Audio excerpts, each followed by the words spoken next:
Assalamualaikum, semoga sahabat cerita selalu dalam keadaan sehat.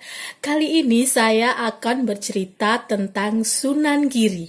Untuk mengawali cerita tentang Sunan Giri, saya akan mengisahkan sebuah cerita rakyat yang berasal dari Kerajaan Blambangan. Ketika itu Prabu Menak Sembuyu yang menjadi Raja Blambangan sedang mengalami sedih hati karena putrinya yang bernama Putri Sekardadu sedang menderita penyakit yang disebabkan oleh wabah yang sedang menyerang di wilayah Istana dan kampung-kampung di sekitarnya.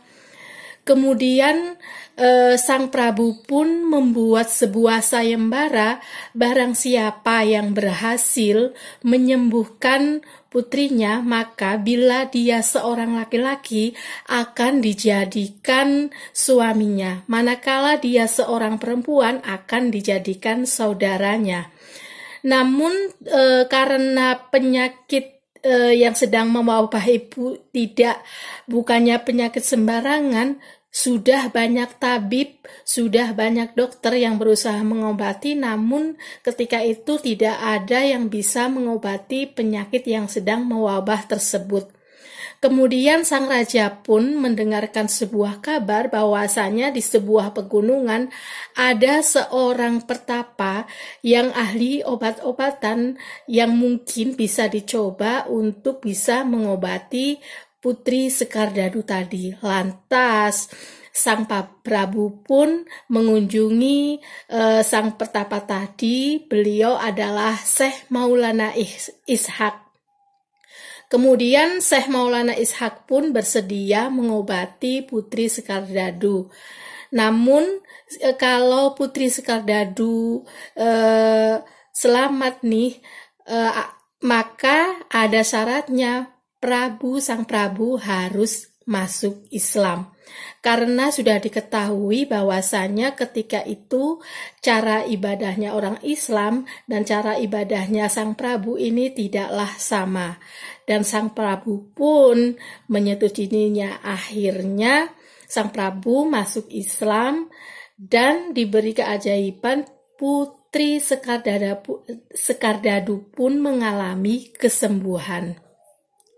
Namun karena banyak yang tidak suka nih dengan kehadiran Syekh Maulana Ishak yang ajaran Islamnya ini dinilai sangat bertentangan dengan ajaran yang dipeluk ketika itu oleh Kerajaan Blambangan, maka beberapa orang istana berusaha membujuk Sang Prabu untuk mengusir menantunya tadi.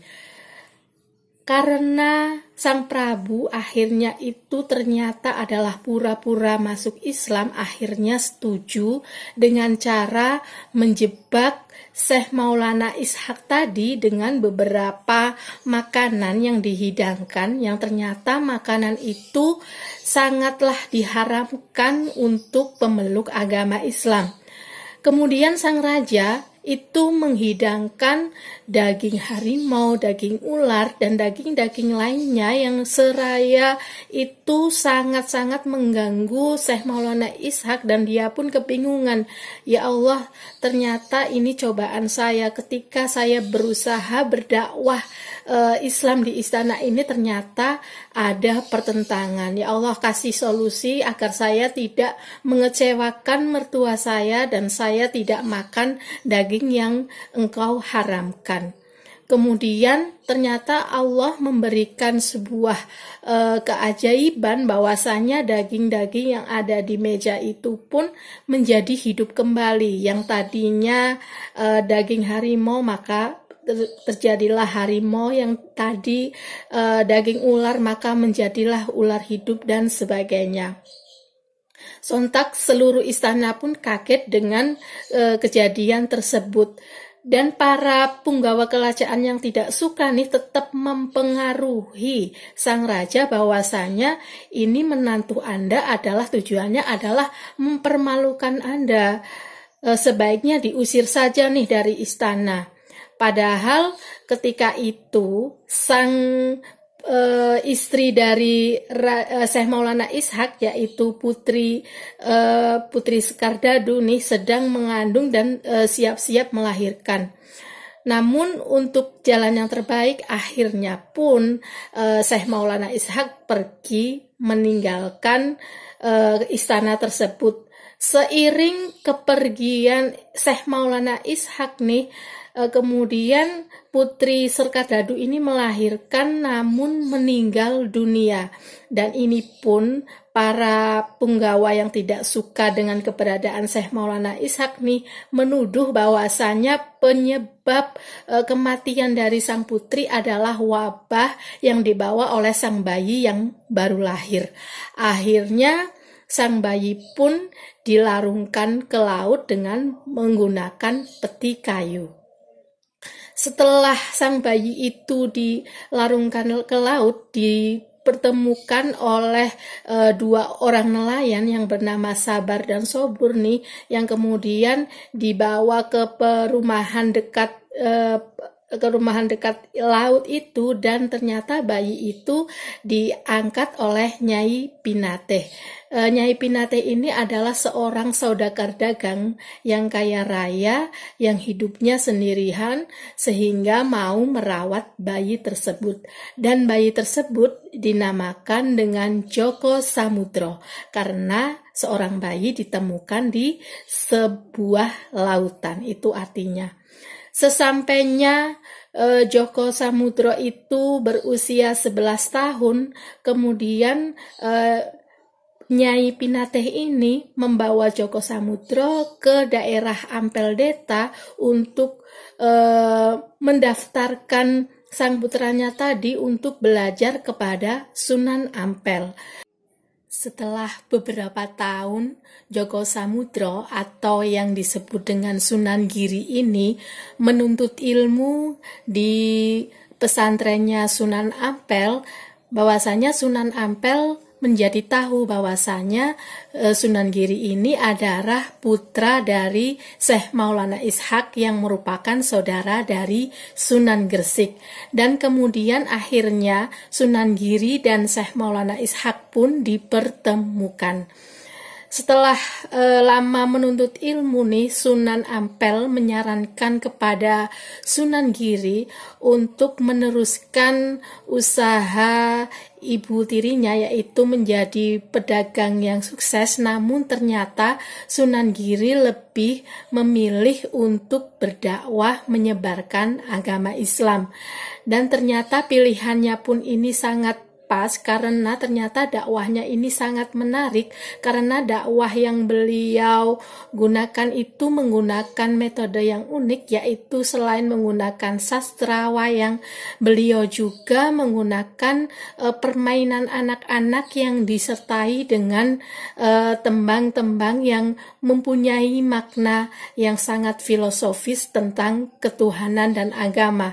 Dan permainan anak-anak itu yang sampai sekarang dikenal seperti permainan jamuran, permainan jagungan, dan cublek-cublek suweng. Itulah mengapa santrinya tidak hanya di sebatas Jawa, bahkan sampai di Sulawesi, Kalimantan, bahkan sampai ke Maluku. Untuk selanjutnya pesantren ini sampai berkembang pesat sehingga pesantren ini pun bisa berubah menjadi sebuah istana nih yang diberi nama dengan Istana Kedaton. Di situ Sunan Giri sebagai rajanya. Dan Sunan Giri ini memikirkan bagaimana caranya agar santrinya dan para pengawal kerajaan ini tercukupi mata airnya, yaitu beliau mempunyai ide untuk membuat sebuah danau untuk memenuhi kebutuhan perairan sehari-hari. Kemudian Sunan Giri pun mengerahkan ribuan orang untuk membuat sebuah sketsa danau, dan diwujudkannya. Kemudian dibangunlah danau. Danau ini nantinya itu disebut dengan Danau Pegat. Danau Pegat adalah dalam bahasa Indonesianya pegat berarti pisah, yaitu memisahkan antara dua gunung.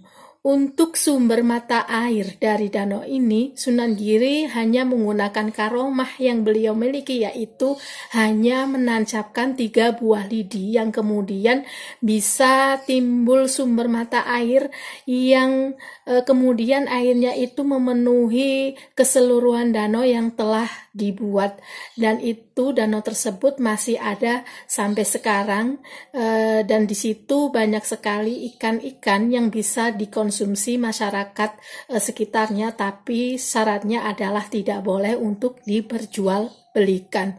Selain banyak ikannya, Danau Pegat tersebut juga ternyata ditumbuhi oleh sayur-sayuran yang sampai saat ini juga digunakan oleh warga sekitar, dan sekarang menjadikan salah satu destinasi wisata yang ada di daerah Giri.